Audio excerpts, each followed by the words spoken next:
All right, we have the update to the VX6S here. It's the VX600. I'm gonna go ahead and open it up and take a look at it.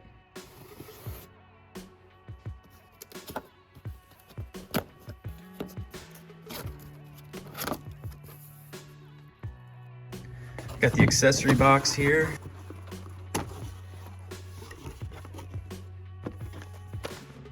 Safety manual. Quick start guide.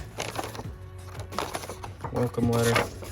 And here is the packing list. Power cable, Ethernet, HDMI, HDMI to DVI, USB, and then the other things we already looked at.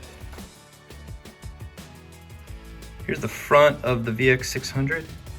Got that nice fancy new nameplate there. Moving over, you got the new, you got the same old menu buttons there, and then control, main, picture-in-picture 1 and 2, as well as the scale button.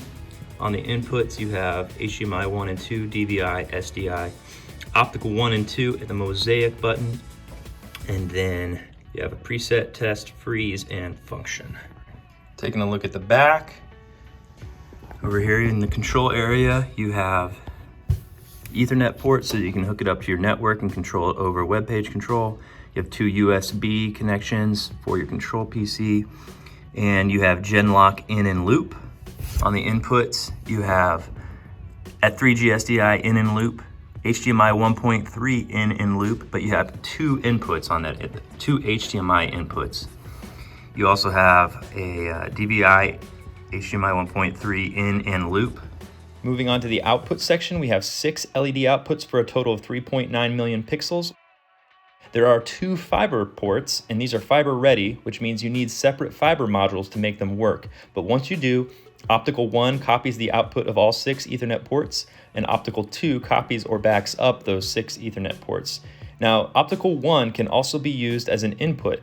It automatically knows if you're running from optical 1 of one processor to the optical 1 of a second processor, it will automatically be used as an input.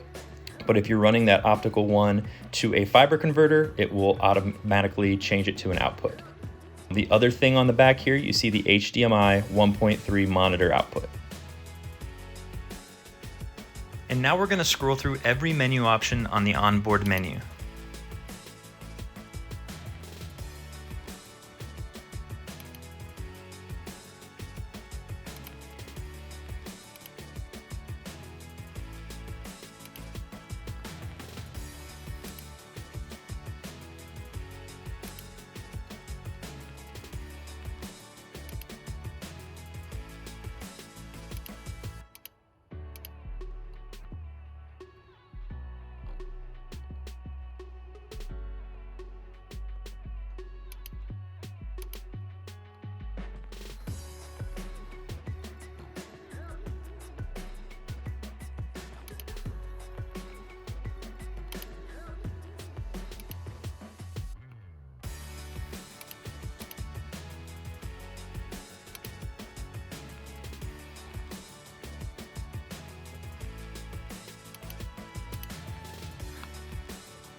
All right, that's the VX600, kind of a cool redesign, and still a lot of cool features on this unit.